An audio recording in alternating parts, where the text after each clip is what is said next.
حضرت عمر کا بیٹا مصر گیا، وہاں سے کمائی کر کے لایا، تجارت کرنے گیا، لاکھوں کا مال۔ کون سا باپ ہے دنیا میں جس کا بیٹا باہر سے پیسے لے کے آئے تو ابا تفصیل پوچھے کہ بیٹا کہاں سے کمائے، کہاں سے لایا، کتنے ملے، کیوں آئے؟ کون سا باپ تفصیل پوچھتا ہے؟ ابا تو کہتا ہے لا صحیح، اور تعریفیں کرتا ہے میرا بیٹا بڑی کمائی کرتا ہے۔ کبھی پوچھا ہے اس سے کہ ڈیوٹی صحیح دیتا ہے کہ نہیں؟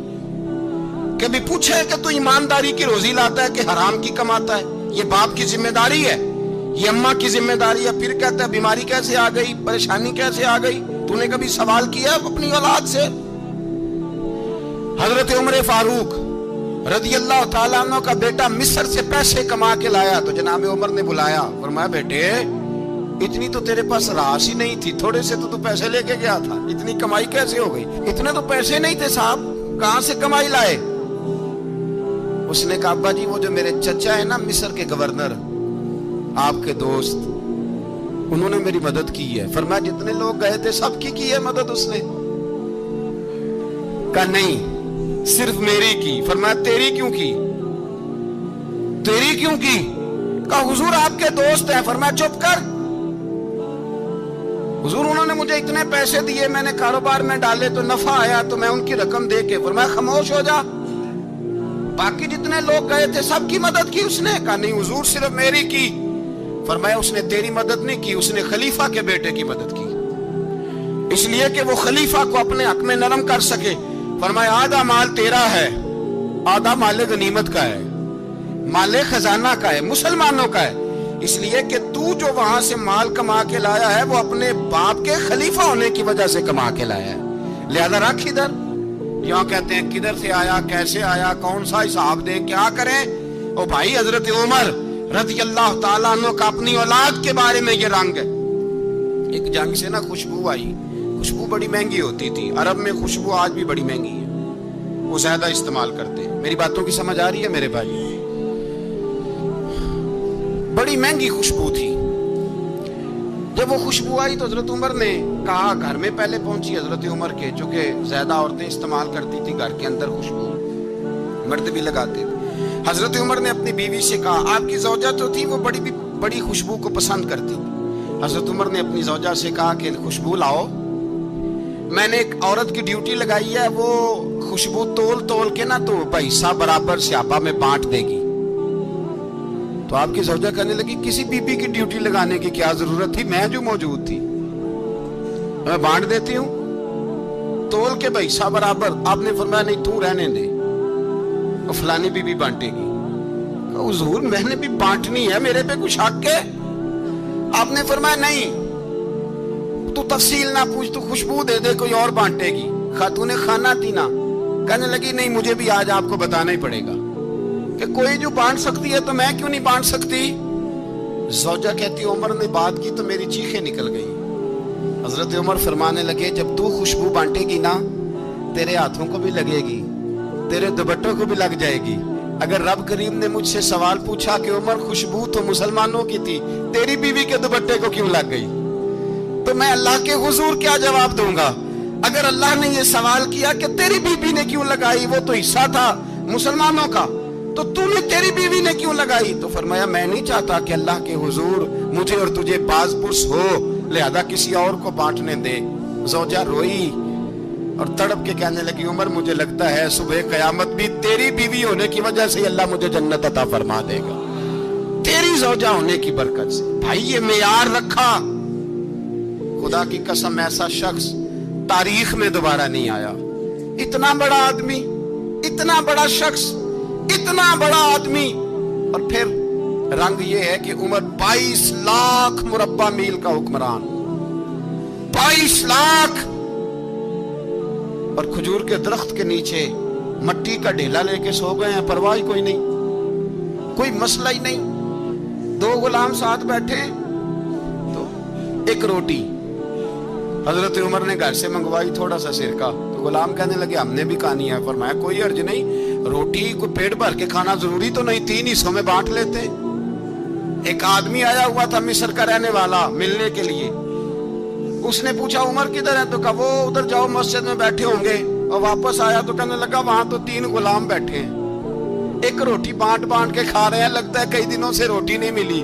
کہا 3 غلام تو کوئی نہیں, وہاں 2 ہی تھے, تیسرے تو امیر المومنین تھے. اس نے کہا نہیں نہیں, 3 غلام ہیں, کپڑے بھی ایک طرح کے پہنے ہوئے, بلکہ 2 کے تو پھر صحیح ہیں, تیسرے کے تو زیادہ ماڑے ہیں. کپڑے بھی ایک طرح کے, کھانا پینا بھی ایک طرح کا, اور ان کا نشست برخاست بھی ایک طرح کی ہے, لہذا کوئی فرق نہیں. حضرت ابو ہریرہ کہتے ہیں میں لے کے آیا, اور جناب عمر کو جب میں نے کچی زمین میں تامت سمیٹ بیٹھے دیکھا تو میں رو پڑا. میں نے اس مصر سے آنے والے کو کہا تو اس کے جلوے دیکھ, اگر اس کی ذات میں اتنا حسن ہے تو محمد عربی کا مقام کیا ہوگا. یہ مقام غور ہے, مقام غور. 10 محرم کو لوگ دیگے پکائیں گے نا, نہیں پکانی ہے, کوئی بول دے نہیں, ہاں نہ نہیں کر دے, پروگرام بدلیا تو نہیں دی عید کی کہ وہ ایک کام شروع ہوا ہے لاسٹ ایڈ ہونے والا. کیوں جی, پکڑی ہے نا دیکھیں 10 محرم کو انشاءاللہ تعالی, ہم بھی پکائیں گے انشاءاللہ, یہاں بھی پروگرام ہوگا. تو 10 محرم کو جو دیگ پکنی ہے تو ایسا نہیں ہو سکتا کہ 1 محرم کو حضرت عمر کے نام کی بھی کوئی پک جائے. اگر امام حسن حسین کے نام کی دیگیں پکے تو جو امام حسن حسین کے سے پیار کرنے والے ہیں, جو امام حسن حسین سے, ہم لوگوں نے بھی عجیب رٹا اپنایا ہے نا, ہم لوگ بات کا ایک پہلو دیکھتے ہیں دوسرا نہیں دیکھتے. حضرت امام حسن اور حسین کو بھی نبی پاک نے شہید کہا, اور جناب عمر کو بھی رسول اللہ نے خود شہید فرمایا. فرمایا شہید ہے, خود فرمایا اپنی زبان سے کہ یہ شہید ہے, خود میرا عمر شہید ہے. تو ان کے نام کی دیگ نہیں پکنی چاہیے, اس طرف نہیں ہماری توجہ ہونی چاہیے. اور اہل بیت نبوی, یہ بات میں پہلے بھی کرتا ہوں, آج پھر کرنا ضروری سمجھتا ہوں. اہل بیت کا پیار, سن لو کان کھول کے, اہل بیت کا پیار اگر ہمیں کسی نے سکھایا ہے تو سیدنا عمر فاروق نے سکھایا ہے. اہل بیت نبوت کی محبت اگر کسی نے سکھائی ہے تو کس نے سکھائی ہے, بول کے بتائیے. حضرت عمر نے. اہل بیت کا پیار ہمیں حضرت عمر نے بول کر کے سکھایا ہے. بھائی یاد رکھیں, کسی کی طاقت نہیں تھی دم مارنے کی حضرت عمر کے سامنے, طاقت ہی نہیں تھی. کیسر و کسرا کانپ جاتے تھے, جرأت ہی نہیں کرتے تھے حضرت. اور ہمارے تو تعلقات بڑے ہیں نا غیروں سے. حضرت ابو موسیٰ اشعری رضی اللہ تعالیٰ عنہ فرماتے ہیں میرا منشی عیسائی تھا, وہ کاتب کہتے تھے وہ لوگ, میرا حساب کتاب عیسائی تھا. تو فرماتے ہیں ایک دن میں نے وہ سارا حساب کتاب لین دین کے حضرت عمر کو دکھائے تو فرمانے لگے جس نے لکھے ہیں اس کو بلاؤ. کہنے لگے ضرور مسجد نہیں آ سکتا. کیوں نہیں آ سکتا؟ کہنے لگے وہ عیسائی ہے. کہتے ہیں حضرت عمر جلال میں آ گئے. آپ فرمانے لگے جنہیں رب دور کرتا ہے تم کیوں قریب کرتے ہو, جنہیں اللہ دور کرتا ہے. فرمایا تم غیروں کو اگر عہدے دو گے تو اپنوں کا کیا بنے گا, اگر تم غیروں کو عہدے دو گے تو اپنوں کا. یہ سوچ ہے جو آج برما کے مسلمانوں کے لیے بھی ضروری ہے. کہا اگر تم غیروں کو عہدے دو گے تو اپنوں کا. ہم نے غیروں کو عہدے دیے تو دیکھا نا اپنے کس طرح کاٹے جا رہے ہیں. غیروں کو جو عہدے دے دیے, یرانے سارے غیروں سے روز دعویٰ ہوتا ہے چین ہمارا سجن ہے, چین ہمارا دوست ہے. وہ بھائی دوست ہے تو اس سے کہو نا کہ برما تو تمہاری ایک چھوٹی سی ریاست ہے, چین کے بغیر تو وہ سانس بھی نہیں لے سکتا. اس کو کہو نا اس حکومت پہ دباؤ ڈالے. لیکن ہم لوگوں نے غیروں کو عہدے دیے تو اپنے پس گئے. حضرت عمر کہتے تھے ذمی کا ہم ادب کریں گے, ذمی کافر کا ہم, ایسا کافر جو مسلمان ریاست کو قبول کرے, بدامنی نہ پھیلائے. ایک آدمی کو آپ نے دیکھا آنکھوں سے نابینا ہے اور بھیک مانگ رہا ہے, تو حضرت عمر کو نظر آ گیا. فرمایا کون ہو؟ اس نے کہا میں یہودی ہوں. فرمایا بھیک کیوں مانگتے ہو؟ کہا جب تک تندرست تھا مسلمانوں کو جزیہ دیتا تھا, بوڑھا ہو گیا ہوں کیا کروں. حضرت عمر نے گھوڑے کی پشت پہ بٹھایا, کافر کو گھوڑے کی پشت پہ بٹھایا اور بٹھا کے مدینے لائے. حضرت علی شیر خدا وزیر خزانہ تھے. فرمایا علی اس کا وظیفہ جاری کرو. کہا یہ کون ہے؟ فرمایا یہ یہودی ہے لیکن یہ ہمیں جزیہ دیتا رہا, بوڑھا ہو گیا بیچارہ, بھیک مانگنے پہ مجبور ہے, ہماری حکومت کے اندر رہتا ہے, اس کا پورا وظیفہ جتنا خرچہ اتنا وظیفہ لگاؤ. حضرت علی کہتے ہیں میں وظیفہ لگا رہا تھا اور وہ میرے نبی کا کلمہ پڑھ رہا تھا, وہ رسول اللہ کا کلمہ پڑھ رہا تھا. یہ مزاج, یہ نہیں کہ کافر.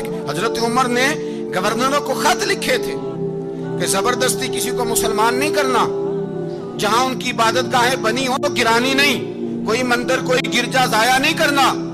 اسلام سب کو جینے کا موقع دیتا ہے, پر بے ایمانو ظالموں بدذاتو تمہیں یہ کہتا ہے کہ ہم تمہیں جینے کا موقع دیتے